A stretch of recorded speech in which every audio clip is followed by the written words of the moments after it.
সাহাবী হযরত আবু বকর, যে আবু বকর জান্নাতের সার্টিফিকেট পাইছে রে নবীর উম্মত, আল্লাহর নবীর সাহাবী হযরত ওমর, যেই ওমরের জান্নাতের সার্টিফিকেট পেয়েছে, যেই ওমরের অন্তরের মধ্যে 24 ঘন্টা আল্লাহর ভয় থাকতো, যেই আবু বকরের অন্তরের মধ্যে দিলের মধ্যে 24 ঘন্টা আল্লাহর ভয় থাকতো, জান্নাতের সার্টিফিকেট পাওয়ার পরেও ওই সাহাবায়ে কেরাম চোখের পানি দিয়া দুনিয়ার জমিন থেকে গেল। সেকেন্ডে সেকেন্ডে আল্লাহর ভয়ে কান্না করেছে, সব সময় আল্লাহর ভয়ে কান্না করেছে, তাকওয়া অর্জন করে দুনিয়ার জমিন থেকে গেল। যেই আবু বকর নবীজির সঙ্গে জান্নাতে থাকবে, যে আবু বকরকে আমার আল্লাহ সিদ্দিক উপাধি দিয়েছে। ওরে নবীর উম্মতের দল, ওই আবু বকর যখন পশু পাখি গাছপালা দেখতো, ওই আবু বকর চোখের পানি ফালায়া কান্না করতো। সাহাবায়ে কেরাম বলতেন, আবু বকর আপনি কান্না কেন করে বলেন?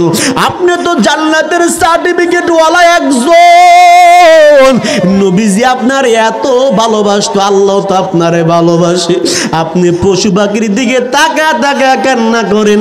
আবু বকর ডাক দিয়া বলে, রে নবীর উম্মত, তোমরা তো জানো না এই পশু পাখির গুলার হাসরের ময়দানে হিসাব হবে না, এই পশু পাখি গুলার হাসরের ময়দানে হিসাব হবে না। জাহান্নাম কি জান্নাত কি তারা জানে না, তবে আল্লাহ যে আমাদেরকে বানাইছে, আল্লাহ আমাদেরকে যেমন বানাইছে মোহাব্বত করিয়া, কবরও আমাদের প্রশ্ন, আখিরাত আমাদের প্রশ্ন, সব জায়গায় আমাদেরকে জবাবদাহি করতে হবে। এর মুসলমান ইমানদার, এই জন্য আবু বকর বলে, কত উত্তম পশু পাখি তোমরা, যাদের কোনো চিন্তাও নাই, যাদের কোনো টেনশন নাই, শুধু টেনশন মানুষের। আল্লাহ যেমন মোহাব্বত করিয়া বানাইছে, আবার আমার আল্লাহ যদি হাসরের ময়দানে হিসাব নিয়ে জাহান্নাম দেয়, কারো কোনো কিছু করার নাই। এই জন্য আল্লাহ বলেন, ইয়া আইয়ুহাল্লাযীনা আমানু কু আনফুসাকুম ওয়া আহলিকুম নারা। এরে বান্দা, এরে মুমিন, তুমি জাহান্নামের আগুন থেকে বাঁচো, তোমার আহালকেও বাঁচাও। শুধু একা জাহান্নামের আগুন থেকে বাঁচলে হবে না, আহাল পরিবার পরিজনকে বাঁচাইতে হবে।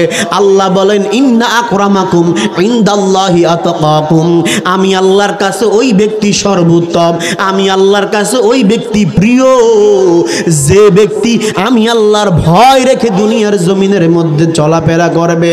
এর নবীর উম্মত, এর শিক্ষিত সমাজের লোক, আল্লাহওয়ালা ব্যক্তিরা দিলের কান লাগাইয়া শুনিয়া জবাবটা দিবেন রে বাবা। যেই ব্যক্তি আল্লাহর ভয় রেখে চলে, ওই ব্যক্তির দ্বারা কোনোদিন গুনাহ হওয়ার সম্ভব আছে? বলে,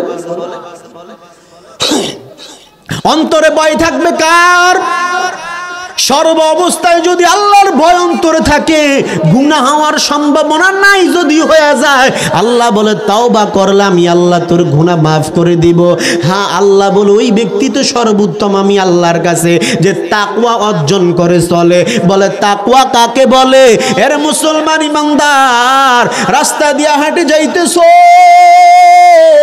একটা গুনার কাজ দেখতেছো, এই জায়গা দিয়া গেলে গুনাহ হবে, আবার সামনে গেলে তোমার উপকার হবে, কিন্তু গুনাহ হবে বিদায় উপকারটা তুমি ছাইরা দিলা।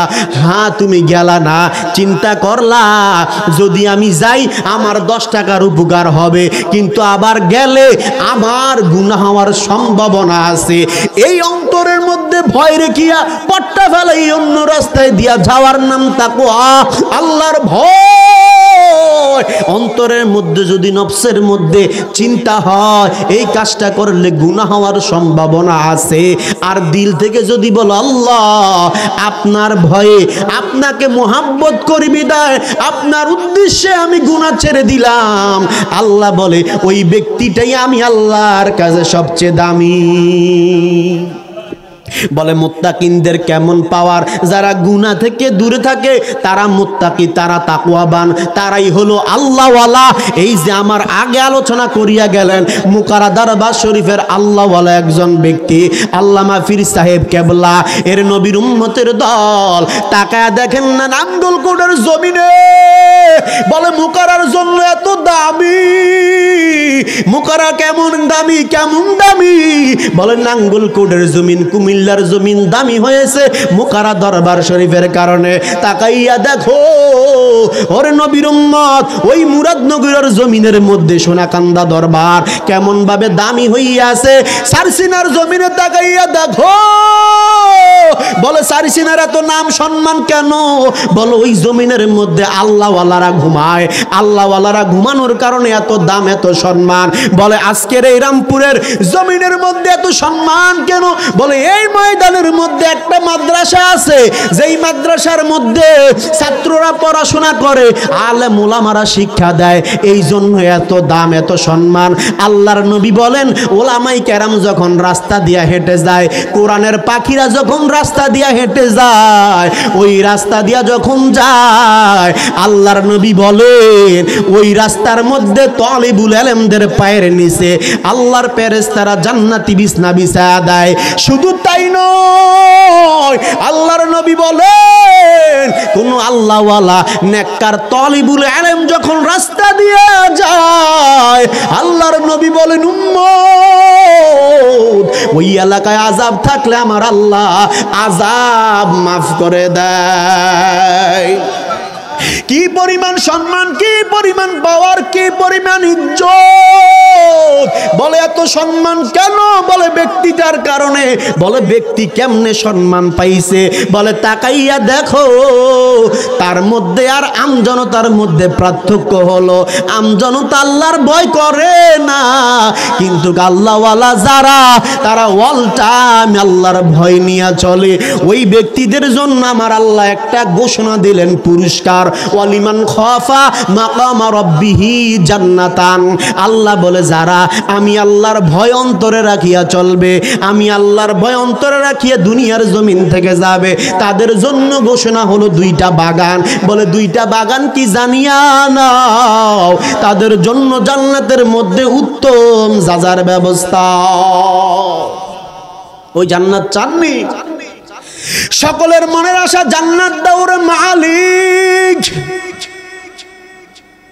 আল্লাহ বলে বান্দা হ্যাঁ আমি আল্লাহ তো জান্নাত তোদের জন্য বানাইলাম, যেমনি ভাবে তোদের জন্য আমি আল্লাহ মোহাব্বতে তোদেরকে সৃষ্টি করলাম।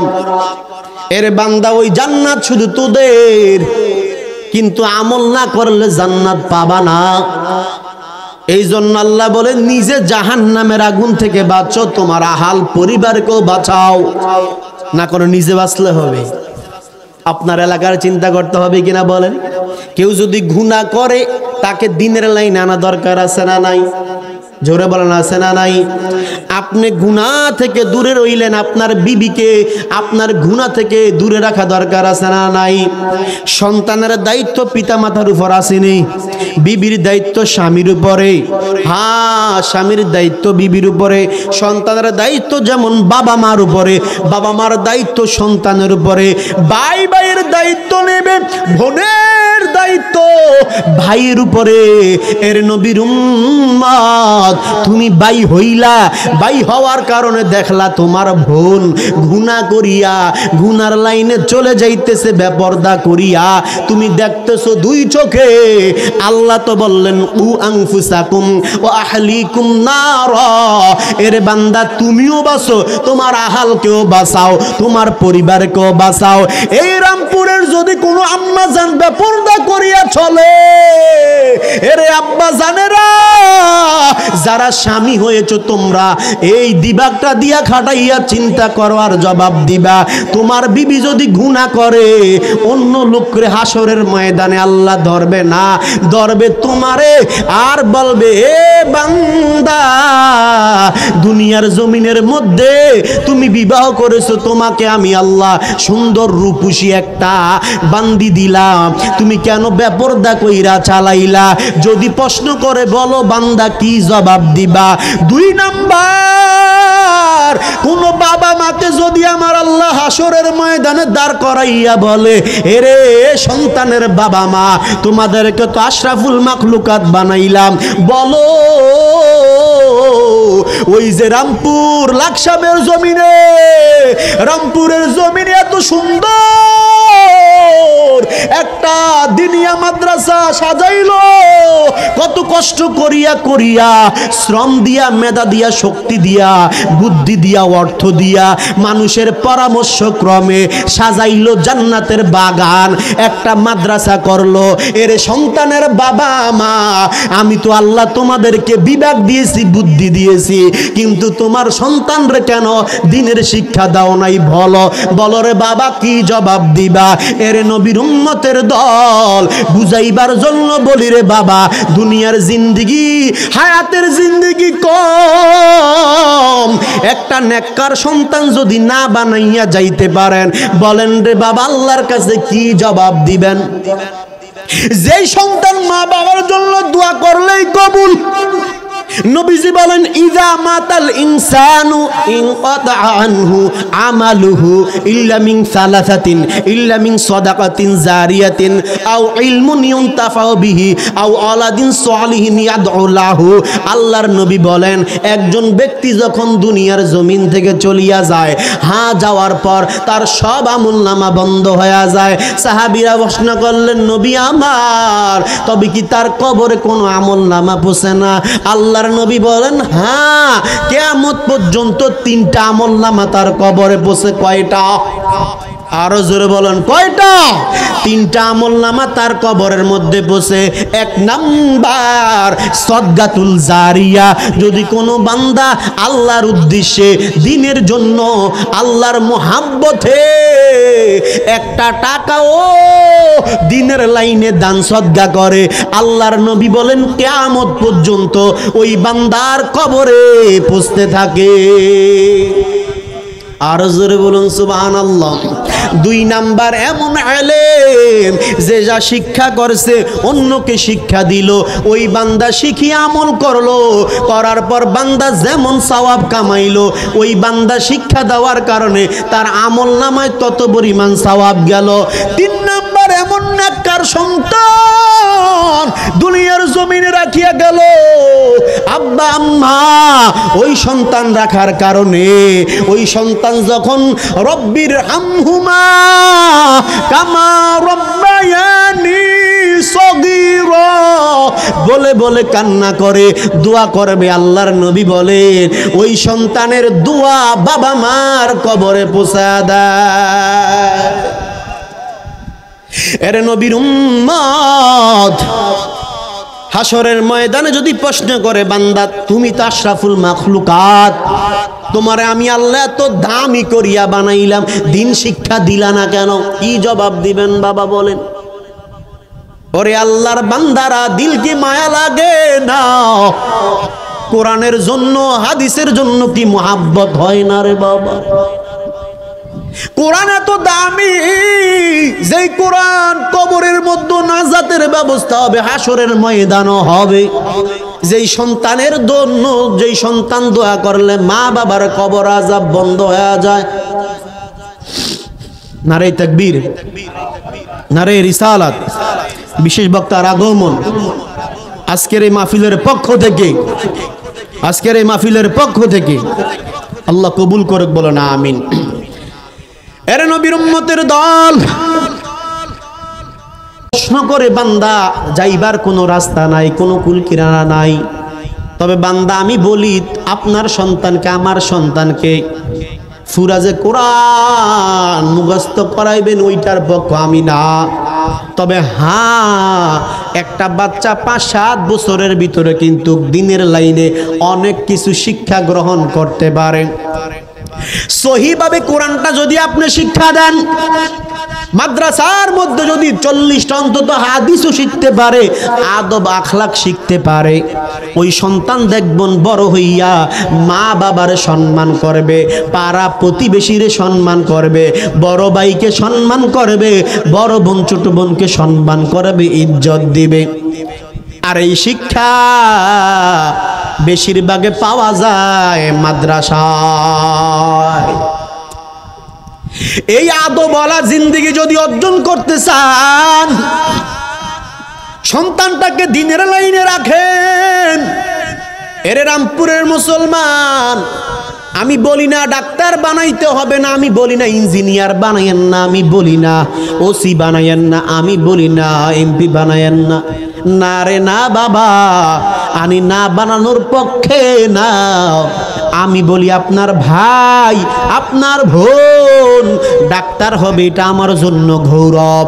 আপনার সন্তান ইঞ্জিনিয়ার হবে, এটা আমার জন্য একটা গৌরবের বিষয়। আপনার সন্তান উকিল হবে, এটা আমার জন্য একটা গৌরব। কারণ কোনো এক সময় যদি বেঈমানের গোষ্ঠীরা ডাক দিয়া বলে মুসলমানের সন্তানদেরকে ভ্যাকসিন দেওয়া যাবে না, মুসলমানদের সন্তানদেরকে মেডিসিন দেওয়া যাবে না, কোনো ঔষধ দেওয়া যাবে না, আমাদের মুসলমানের সন্তানেরা দাঁড়াইয়া বলবে এরে বেঈমানের গোষ্ঠী, তোদের মতো বেঈমানের কোনো মেডিসিন কোনো ভ্যাকসিন ঔষধ লাগবে না, আমরা মুসলমানের জন্যই মুসলমান যথেষ্ট। ইঞ্জিনিয়ার হবে এটা আমার জন্য গৌরব, ডাক্তার হবে আমার জন্য গৌরব, ওসি হবে গৌরব, ডিসি হবে গৌরব, উকিল হবে গৌরব, এটা আমার জন্য গর্বের বিষয়।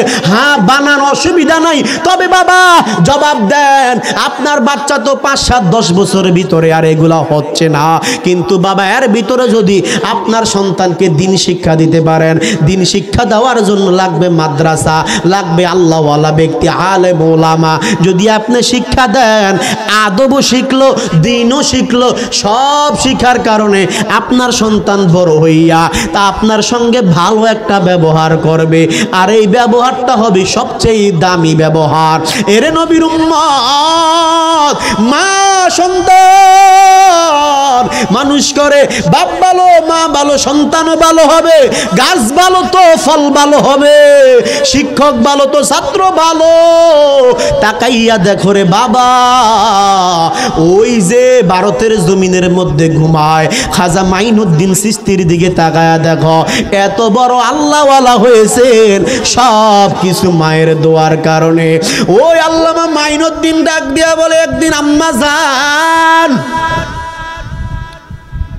এগো আম্মা জান, এত সম্মান এত ইজ্জত আমাদেরকে মানুষ কেনই বা দেয়, কি কারণে এত সম্মান? এরে রামপুরের মুসলমান, এরে আম্মা জানেরা কে? সে মাইনুদ্দিন, যেই মাইনুদ্দিনের কাছে একদিনে 90 লক্ষের উপরও বিধর্মী কালিমা পড়েছে। ওই মাইনুদ্দিনও তো একজন ব্যক্তি, আল্লাহর বান্দা, আমার মতো আপনার মতো। ওই তাকাইয়া দেখেন ওই শাহজালালের দিকে, শাহপরানের দিকে, যেই শাহজালালের একটা ধমকের কারণে যেই শাহজালাল বলছে তাকবীর উলাকে ছাড়ো নাই, তুমি আজান দাও। নাসিরউদ্দিন সিফাসালা বলে ওস্তাদ জি, আমি কোনোদিন তাকবীরের উলা ছাড়ি নাই নামাজের, বলে আজান দাও। গৌরববন্দিকে বলেছে, এরে গৌরববন্ধু তুমি তোমার ধর্ম চালা যাও, তবে আমাদের উপর আক্রমণ করিও না, যদি আক্রমণ করো সহ্য করতে পারবা না। গৌরববন্ধু চিনে নাই শাহজালালের উপর আক্রমণ, শাহপরানের উপর আক্রমণ। শাহজালাল রহমাতুল্লাহি আলাইহি আজান দিতে বললেন, নাসিরউদ্দিন সিফাসালা আজান দিলেন। ওই আজানের ধ্বনিতে আর শাহজালালের তরবারির পাওয়ারে গৌরববন্ধু ধ্বংস হইয়া গেছে।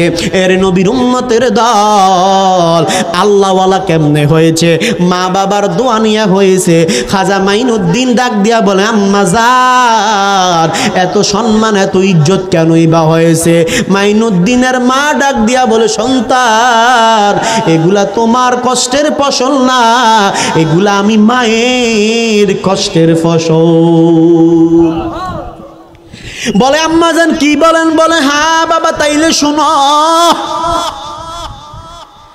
মাইনুদ্দিনের মা ডাক দিয়া বলে, এর মাইনুদ্দিন, তুমি যখন আমার পেটে তোমার বাবা দুনিয়ার জমিন থেকে বিদায় হয়ে যায় রে বাবা, রাতের বেলা যখন উঠতাম আমি মা কোনোদিন তাহাজ্জুদের নামাজ মিস দেই না।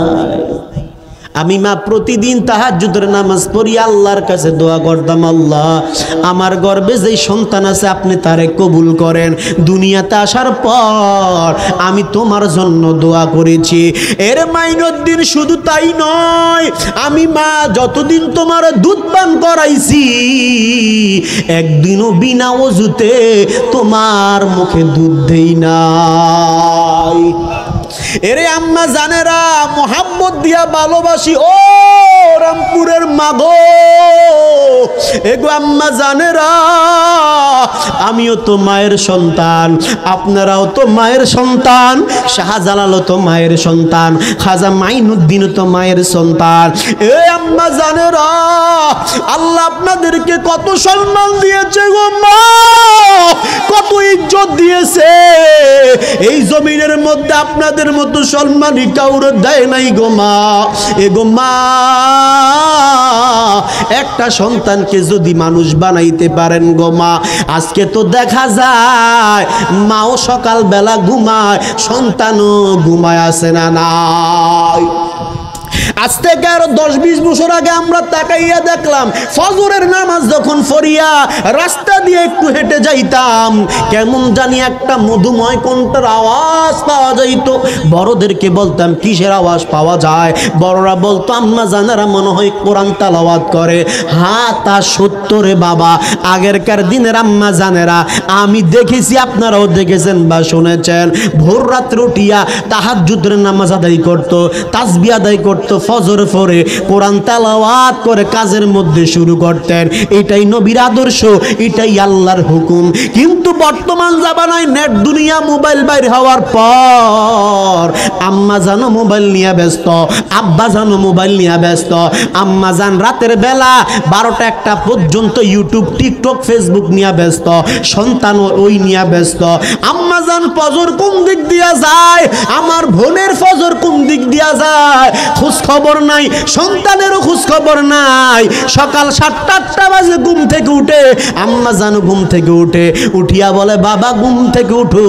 আর সন্তান যখন ফজরের পর সূর্য উঠিয়া যায় ঘুম থেকে উঠিয়া দেখে স্কুলের টাইম হইয়া যায়, না দিল মাদ্রাসায়, না দিল মসজিদের মুক্তবে, না দিল নামাজ শিক্ষা, মারও নামাজ নাই, বোনেরও নামাজ নাই, সন্তানেরও নাই, নিয়ে গেল স্কুলে। আস্তে আস্তে বড় হইয়া গেল। ওই সন্তানকে বলে দুনিয়ার জমিনের লাইনে ঠিক আছে কিন্তু আখিরাতের জন্য ঠিক নাই রে বাবা। ওই সন্তান বড় হইয়া গ্যারান্টি দিতে পারেন মা বাবারে খেদমত করবে কোনোদিন? গ্যারান্টি আছে বলেন? যদি আদবওয়ালা জিন্দেগি শিখাইতো আল্লাহর কসম কোনোদিন মা বাবারে ধমক দিত না। কুতুবউদ্দিন বখতিয়ার কাকির নাম শুনেছেন তো? ওই যে বললাম গাছ ভালো তো ফল ভালো, মা বাবা ভালো তো সন্তানও ভালো হবে। আপনার সন্তানকে প্রাথমিক চিকিৎসা, প্রাথমিক শিক্ষক হিসাবে আপনি শিক্ষা দিতে হবে। প্রাথমিক যে টিচার এটা আপনাকে নিজেকে গ্রহণ করতে হবে। তারপরে না উস্তাদ। কুতুবউদ্দিন বখতিয়ার কাকির আম্মাজান কেমন দামি আম্মাজান, ছোট্টবেলা সন্তানকে নামাজ পড়ানো শিখাইল।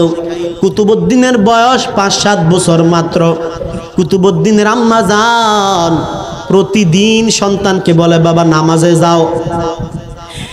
যা বলার পর কুতুবউদ্দিন কিন্তু নামাজে যাইতে চায় না। ছোট্ট মানুষ। এরে আল্লাহর বান্দারা দিলের কান লাগাইয়া শোনো, বুঝাইবার জন্য বলি রে বাবা, কারণ মন থেকে আপনাদেরকে ভালোবাসি। আমি চাই না রে বাবা আপনি গুনাহ নিয়া কবরে যান, কবর আযাবের অন্তর্ভুক্ত বলেন। আমি গুনাহ নিয়া যাই কবর আযাবে পড়ি, আপনি গুনাহ নিয়া যাই আল্লাহর কাছে শাস্তি উপভোগ করেন। আমি চাই না রে বাবা। ওই কুতুবউদ্দিনের আম্মা জান বারবার বলে কুতুবউদ্দিন যায় না। মা প্ল্যানিং করলেন, মা চিন্তা করলেন কিভাবে কুতুবউদ্দিনকে আল্লাহওয়ালা মুখী করা যায়, আল্লাহর দিকে ধাবিত করা যায়, কৌশল অবলম্বন করলেন। এবার আম্মাজান প্রতিদিন নামাজের 10 মিনিট 20 মিনিট আগে কিছু রুটি নিয়া ভালো মানের কুতুবউদ্দিন যেইগুলা পছন্দ করে দামি খাবার ওইগুলা জায়নামাজের ভিতরে নিচে দিয়া রাখতেন। আর কুতুবউদ্দিনকে বলতেন, বাবা তুমি যদি নামাজের মধ্যে যাও আল্লাহর ইবাদত করো, যে তোমার সৃষ্টি করেছে তার যদি তুমি গোলামি করো তাহলে আব্বাজান আল্লাহর পক্ষ থেকেই তুমি খাবার পাবা। বারবার বলে আম্মাজান খাবার দাও, ক্ষুধা লাগছে। মা বললেন তাকে এই সুযোগে আল্লাহওয়ালা মুখী করা লাগবে। এবার কুতুবউদ্দিনকে বললেন, যাও বাবা নামাজের নিচে খাবার আছে, তবে নামাজ না পড়লে পাইবা না, তুমি নামাজ পড়বা পাইবা। কিন্তু আম্মাজান আগে রাইখা আসছে কৌশল খাটাইয়া। কুতুবউদ্দিন নামাজ পড়লেন, নামাজ পড়ার পর বিছনাটা উঠাইলেন, খাবার পাইলেন। বলুন সুবহানাল্লাহ। একদিন গেল, 2 দিন গেল, 3 দিন গেল, এইভাবে আল্লাহর বান্দি কুতুবউদ্দিনের আম্মা জান কৌশল খাটাইয়া কয়েকদিন এমন করলেন। হঠাৎ একদিন সময় আসলো রে বাবা, কুতুবউদ্দিনের আম্মা জান কাজের জন্য কোন একটা বাসায় গেলেন, কারণ গরিব মানুষ। কুতুবউদ্দিনের আম্মা কাজ করতে করতে সময়টা অনেক হয়ে গেল। আর ওই বাসার মালিককে বললেন, বোন আমার, আমাকে আজকে তাড়াতাড়ি করে ছুটি দাও, আমাকে বাড়িতে যাইতে হবে। কি জন্য? বলে আমার সন্তানকে রাখি আসছি, এখন যদি না যাই নামাজের সময় হয়ে গেছে, আমার সন্তান নামাজ পড়বে। কিন্তু মনের মধ্যে চিন্তা, আল্লাহ যদি দেরি কইরা যাই কুতুবউদ্দিন খাবার পাবে না, মন ভেঙ্গে যাবে, আল্লাহর প্রতি বিশ্বাস উঠে যাবে।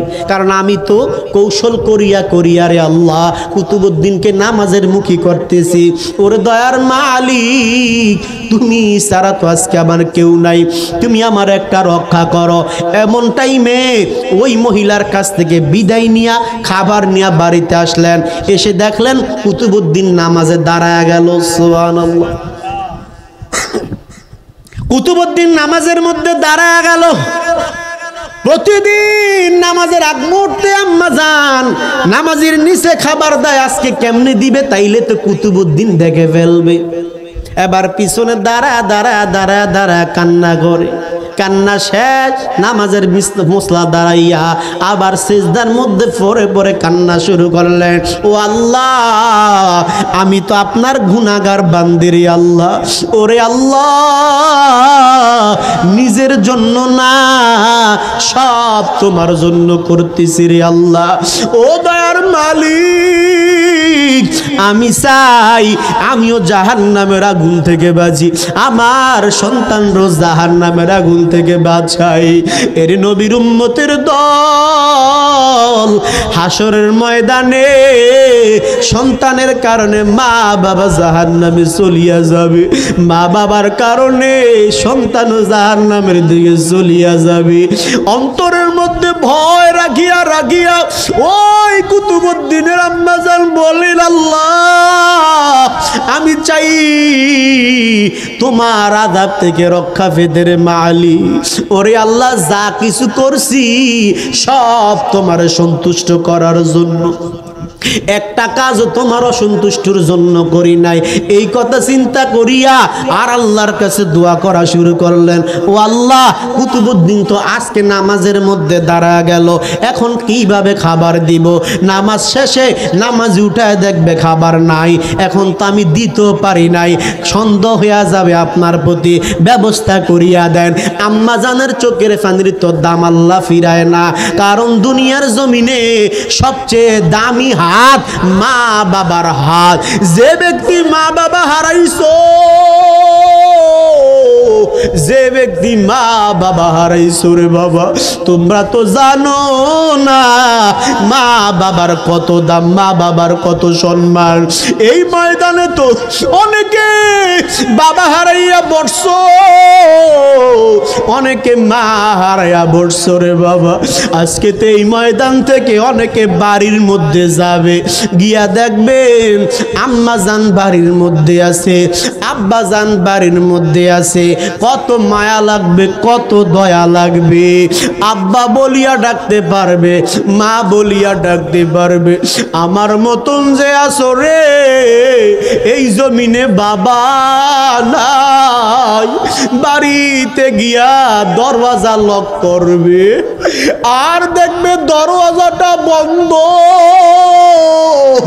কত রাতের বেলা সন্তান যখন বাড়ি থেকে বের হতো, আম্মা জানো ঘুমাইতো না, আব্বা জানো সজাগ দেখতো, যাইতো মাহফিল থেকে, মার্কেট থেকে, বাজার থেকে, দরওয়াজার মধ্যে নক করা হতো। কি ব্যাপার আম্মা জান ঘুমান নাই? ওই আম্মা জান বলতো না বাবা আমার তো ঘুম আসে না। আব্বা জান ঘুমান নাই, আব্বা জান বলতো আমার তো ঘুম আসে না। কিন্তু যার মা নাই, যার বাবা নাই, এখন তো বাড়ির মধ্যে যায়, গিয়া দেখে আব্বা জান আর ডাক দেয় না, আম্মা জান আর ডাকিয়া ডাকিয়া বুকের মধ্যে জড়ায় না। রাত গভীর হয়, মায়ের চিন্তা মনে পড়ে, বাবার চিন্তা মনে পড়ে যায়।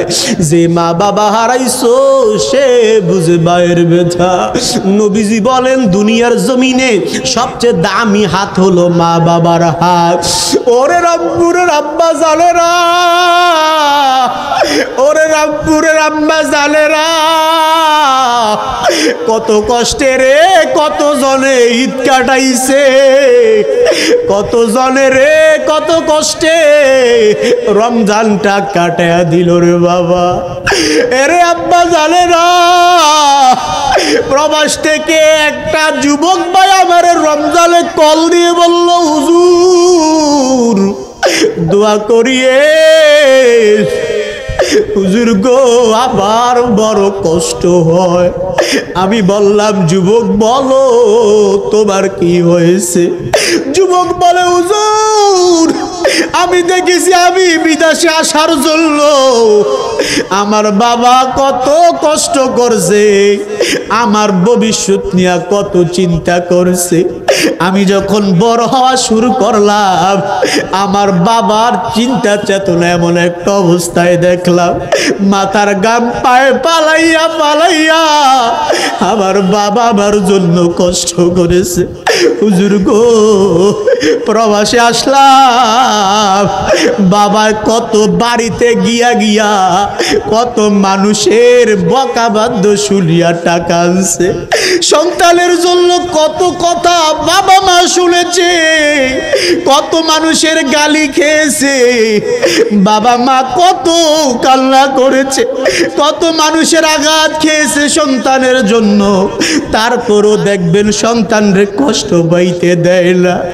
যুবক ডাক দিয়া বলে হুজুর আমার বাবা বিদেশে আসার পর কয়েক মাস পরে দুনিয়ার জমিন থেকে চলে গেল।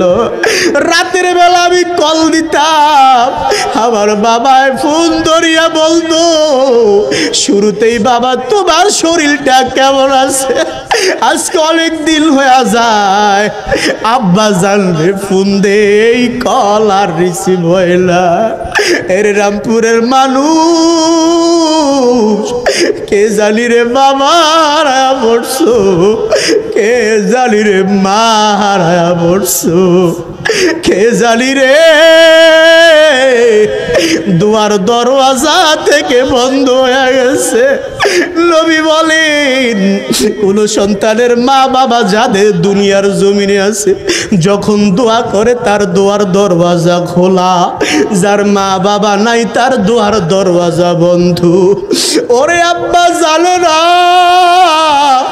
আমি যখন রাতের বেলা মাহফিল করে করে বাড়িতে যাইতাম রাতের 1টা 2টা পর্যন্ত, বাড়িতে গিয়া দেখতাম আমার আব্বা জান দরওয়াজায় বসে আছে। আমি বলতাম গো বাবা ঘুমাও নাই? বাবা বলতো না সন্তান আমার চোখে ঘুম আসে না। এখন গিয়া তোরে বাবা আর আমার বাবারে দেখি না, গিয়া দেখি আম্মা জান বসে থাকে। মারে বলি মা তুমি ঘুমাও নাই? মা বলে জাদু, মাকে যখন বললি মাহফিল আছে তখন থেকে আমার আর চোখে ঘুম আসে না। এরে আব্বা জানের যুবক, এমন তো মা তোমাদেরও আমাদেরও, এমন তো বাবা তোমাদেরও, যাদের জন্য বাবা মা বসে থাকে, যাদের নাই আজকে বাড়িতে গিয়া খালি খালি লাগে। এরে আব্বা জানে না, একটু মন চায় না রে বাবার জন্য দোয়া করতে, একটু মন চায় না রে মায়ের জন্য দোয়া করতে। এত কষ্ট করিয়া করিয়া যেই মা যেই বাবা তোমার লালন পালন করছে, যেই মা প্রসব ব্যথা সহ্য করে করে যেই মা সন্তানকে ভূমিষ্ঠ করলো, কেনই বা করলো জানেন? একটা মাত্র কারণ, সন্তান মা বলিয়া ডাক দিবে। যেই বাবা মাথার গাম পায়ে পালাইয়া পালাইয়া সন্তান রে মানুষ করলো, এরে সন্তানেরা শুনো, তোমার কাছে বাবা কোনোদিন টাকা চায় না, বাবার চিন্তাও হয় না তুমি যে এক লোকমা খাবার দিবা। তোমার কাছে কোনোদিন মা একটা টাকাও চায় না, একটা দামি পোশাকও চায় না। যেই মা দামি পোশাক না পরিয়া সিরা পোশাক পরিয়া যেই বাবার পায়ের দিকে তাকাইলে দেখা যায় 3-4 বছর হয়ে গেল জুতাটা পর্যন্ত চেঞ্জ করে নাই, তোমার জন্য এত কিছু তুমি কেমনে চিন্তা করলা? বাবা তোমার কাছে খাবার চায়, দামি পোশাক চায় না রে না, শুধু আব্বা বলে ডাক দিবা, শুধু আম্মা বলে ডাক দিবা। ওই মা ডাক, ওই বাবা ডাক মায়ের কাছে সবচেয়ে বড় দামি।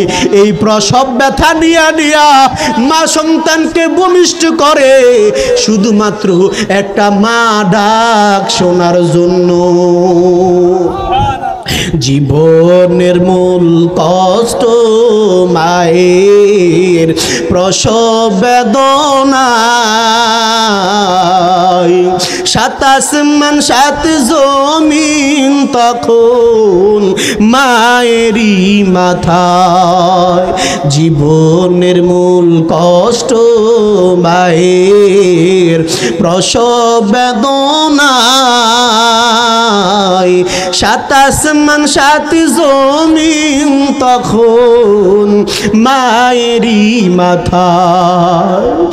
আমার সুন্দর মুখ দেখে মায়ের, আমার সুন্দর মুখ দেখে মায়ের ব্যথা যে দেয় হাসাইয়া। ও আমার প্রাণের মা, মা গো মা কোথায় গেলে মোরে ছাড়িয়া? জনম দুঃখী ইয়াতিম আমি, চাই না কেহু ফিরিয়া। আমি যখন ছিলাম আমার মায়েরই উদরে, চলাফেরা করলেন যে মায় কত কষ্ট করে। আমি যখন ছিলাম আমার মায়েরই উদরে, চলাফেরা করলেন যে মায় কত কষ্ট করে। এমন মাকে কেমন আজি, এমন মাকে কেমন আজি যাব আমি ভুলিয়া। ও আমার প্রাণের মা, মা গো মা কোথায় গেলে মোরে ছাড়িয়া জনম দুঃখী ইয়াতিম আমি চাই না কেহু ফিরিয়া। এর নবীর উম্মতের দল ওই কুতুবউদ্দিনের আম্মা জান কান্না করে আর বলে আল্লাহ তুমি রক্ষা করো। কুতুবউদ্দিনের আম্মা জান মুনাজাত দরিয়া দরিয়া কান্না শুরু করে দিলেন। নামাজ শেষ হয়ে গেল, কুতুবউদ্দিনের আম্মা জান অন্য ঘরের মধ্যে হাত বাড়ায় দোয়া করা শুরু করলো। নামাজ শেষ, কুতুবউদ্দিন দৌড়াইয়া মায়ের কাছে আসলাম, আম্মা জান, ও আম্মা জান, আজকে এমন একটা খাবার দিছো গো, এত দামি খাবার আর জীবনে পাই নাই। এলান চলে আসলো, আমি তো খবর দেই নাই। এলান চলে আসলো কুতুবউদ্দিনের মা, যেই কুতুবউদ্দিনকে আমি আল্লাহ মুখী করতে চাও তুমি খাবার দিতে হবে না, এটা আমি আল্লাহর পক্ষ থেকেই আমি আল্লাহ জিবরাইলের মাধ্যমে দিয়েছি। বলুন সুবহানাল্লাহ। আল্লাহ কবুল করে বলেন আমিন। এই জন্য আল্লাহ বলেন ইয়া আইয়ুহাল্লাযীনা আমানু কু আনফুসাকুম ওয়া আহলিকুম নারা, তুমি জাহান্নামের আগুন থেকে বাঁচাও তোমার আহাল পরিবার পরিজনকে জাহান্নামের আগুন থেকে বাঁচাও। ওই সন্তানাদিকে জাহান্নামের আগুন থেকে বাঁচাতে হবে কিনা কথা বলেন ভাইরা আমার। এই যে একটা প্রতিষ্ঠান, একটা ঘটনা বলি তাহলে মাদ্রাসা নিয়ে। আল্লাহর এক বান্দা মাদ্রাসার মধ্যে খেদমত করে, বাবুর্চি হিসাবে থাকে, যারা আপনারা বাবুর্চি বলেন গ্রামের মধ্যে, পাকুশি বলেন। তো আল্লাহর বান্দা কাজ করে, তো মাদ্রাসার কিছু ছাত্ররা তাকে পাগল বলে ডাকতো। কি বলে ডাকতো? পাগল। বাবুর্চিকে পাগল বলে ডাকতো। এবার ডাকাটাকে শুরু করলো। ওই লোক আইসা বললো মুহতামিমের কাছে যে হুজুর আমি আর আপনার মাদ্রাসায় চাকরি করবো না, চলে যাব। কেন? সবে আমাকে পাগল বলে ডাকে এই জন্য। তো ঠিক আছে, বাবুর্চি চলে গেলেন, পাগল বলে ডাকে এই জন্য। স্বপ্নের মধ্যে ঘুমের মধ্যে দেখতেছেন যে রাতের বেলা কিয়ামত হয়ে গেল, হাসরের মাঠ হয়ে গেল, জাহান্নাম জান্নাত সব দেখা দিচ্ছে, ফুলসেরাত হয়ে গেল। এবার সব আলেম ওলামারা ছাত্ররা চলে যাচ্ছে। পিছন দিকে একজন ছাত্র ডাক দিয়া বললে যে রে তাকায় দেখ, আমাদের পাগলটাকে দেখা যাওয়ারে নিয়ে চল। ওই কিন্তু জাহান্নামে যাইতে পারতেছে না। ছাত্ররা টান দিয়া কেউ জাহান্নামে থেকে উদ্ধার করে ফুলসেরাতের ফুল দিয়ে নিয়ে গেল। বলেন সুবহানাল্লাহ। লোকটা সকালবেলা দৌড়ে মাদ্রাসা। কি ব্যাপার? সকাল সকাল মাদ্রাসা চলে আসলো, কারণটা কি? বল হুজুর এতদিন তো না দেখাই গোলামি করছি, কাজ করছি, আজকে তো দেখা করব। আমি এমন এমন অবস্থা, আজকে থেকে আমি তওবা করি, কোনোদিন তাদের সংস্পর্শ ছাড়বো না। বলেন সুবহানাল্লাহ। এজন্য যারা যুক্ত হবে, সংযুক্ত হবে মাদ্রাসার সাথে, ছাত্রদের সাথে, কিয়ামতের দিন তারা বিনা হিসাবে জান্নাতি মেহমান হিসাবে হবে। বলেন সুবহানাল্লাহ। আল্লাহ কবুল করে বলেন আমিন। আব্বা জানেরা কে আছেন? 5000 ইট লাগে, 50,000 নাকি 5000? আচ্ছা আচ্ছা, 5000 ইট লাগে মাদ্রাসার জন্য না? 5000 ইট লাগে, সিমেন্ট লাগে 90 বস্তা, বালু লাগে 300 ফুট। কে আছেন আব্বা জানেরা এখানে? দিল থেকে দোয়া করবো, পিসা হুজুর আসছেন। আচ্ছা সাতছাড়া না? এই প্রতিষ্ঠান আপনাদের দিনের, এই প্রতিষ্ঠানে যদি কিছু লাগায় যাইতে পারেন, কিয়ামতের দিন এটাই নাজাতের ব্যবস্থা হবে। দুনিয়াতেও কল্যাণ, আখিরাতেও কল্যাণ। দিনের জন্য কে আছেন যে যদি 5000 না পারেন, যে হুজুর আমি 1000 ইট দিব, এইভাবে 5 জন লোক দাঁড়ান। কে আছেন যে আমি 5 জন লোক চাই? মাহবুব আলম দুবাই প্রবাসী। সকলে বলি মারহাবা, নারে তাকবীর। আর যে বলে নারে তাকবীর। মাহবুব আলম সাহেব দুবাই প্রবাসী, আমার কলিজার ভাই, মাদ্রাসার জন্য দিলেন 1000 ইট। বলি মারহাবা। আয় আল্লাহ তুমি কবুল করে নাও। মাহবুব আলম সাহেবের দানের হাদিয়া সোনার মদিনায় পৌঁছা দাও। বংশের যারা অন্ধকার কবর আছে আল্লাহ গো, প্রত্যেকের কবর আজকের হাদিয়া পৌঁছা দাও। যারা দুনিয়ার জমিনে বেঁচে আছে না, খায়াত দান করে দাও। আব্বা জানেরা, আম্মা আব্বা দুনিয়ার জমিনে নাই, কে আছো গো?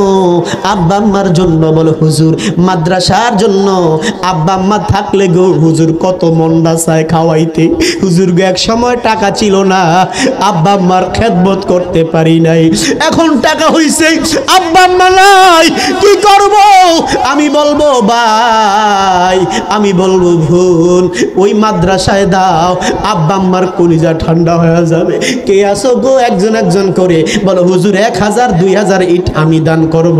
এমন একজন একজন করে 5 জন বান্দা দাঁড়ায় যান যে আব্বার জন্য আম্মার জন্য আমি 1000 ইট দান করব। কে আছেন? আব্বা জানারা, যুবক ভাইয়ের আব্বা আম্মার জন্য জান্নাত দিব, জান্নাত তৈরি করে রাখছি। হ্যাঁ, কি কারণে জান্নাত দিব? আল্লাহ বলে ইন্নাল্লাযীনা আমানু ওয়া আমিলুস সলিহাতি কানাত লাহুম জান্নাতুল ফিরদাউসি নুজুলা। এর বান্দা, আমি আল্লাহ তোমাদেরকে জান্নাত দিব, জান্নাতুল ফিরদাউস, যেই জান্নাতের জন্য রাহমাতুল লিল আলামিন বারবার বারবার আমার আল্লাহর কাছে দোয়া করতেন। যেই জান্নাতের জন্য আমার নবী আল্লাহর কাছে দোয়া করতেন, আল্লাহ আপনি আমাদেরকে জান্নাতুল ফেরদাউস দান করেন। কেনই বা দোয়া করলেন? কেনই বা নবী নিজের জন্য দোয়া করেন, উম্মতের জন্য দোয়া করলেন? হ্যাঁ, ওরে নবীর উম্মত, আমার আল্লাহ বলেন যারা ঈমান আনছে, ঈমান আনার পর নেক আমল করেছেন, ঈমান আনার পরে আমল করতে হবে, ঈমান আনার পর বসে থাকলে হবে না। এরে মুসলমান ঈমানদার, দিলের কান লাগাইয়া শোনো, আল্লাহ তো বলতে পারতেন ঈমান আনার পর তোমরা বসে থাকো, না না, এই কথাটা বললেন না, কারণ ঈমান আনার পর বসে থাকা যাবে না। আল্লাহ তো অনার্থক দুনিয়ার জমিনে বান্দারও বানায়া পাঠাই নাই। হ্যাঁ, মুহাব্বত দিয়া আমাদেরকে বানাইছে এই জমিনের মধ্যে। আল্লাহ বলেন 18,000 মাখলুকাত আমি আল্লাহ এই জমিনের মধ্যে বানাইলাম। এর বান্দা তাকাইয়া দেখ, কত বড় বড় বড় বড় জীবজন্তু আমি আল্লাহ এই জমিনের মধ্যে বানায়া পাঠাইলাম, কিন্তু বান্দা একটা জীবজন্তু জানোয়ারও আমি আল্লাহ আশরাফুল মাখলুকাত দেই নাই। আল্লাহ বলে এত বড় বড় বিশাল বিশাল, আমার বিশালতা কেমন? তুমি যদি স্রষ্টা চিনতে চাও, এ রামপুরের মুসলমান, আমাদের সৃষ্টিকর্তা আছে না নাই? বলেন, আমাদের স্রষ্টা কয়জন? আমরা কোনোদিন দেখছি? বলেন, কেউ দেখি নাই। বিশ্বাস আছে না নাই? কিয়ামতের প্রতি বিশ্বাস আছে না নাই? আখিরাতের প্রতি বিশ্বাস আছে না নাই? রাহমাতুল লিল আলামিনের প্রতি বিশ্বাস আছে না নাই? এর নবীর উম্মতের দল, আল্লাহ বলে বান্দা আমি আল্লাহ যে সৃষ্টিকর্তা, একজন স্রষ্টা, আমি আল্লাহ তোমাদেরকে বানাইছি। তোমরা তো আমি আল্লাহরে দেখো নাই।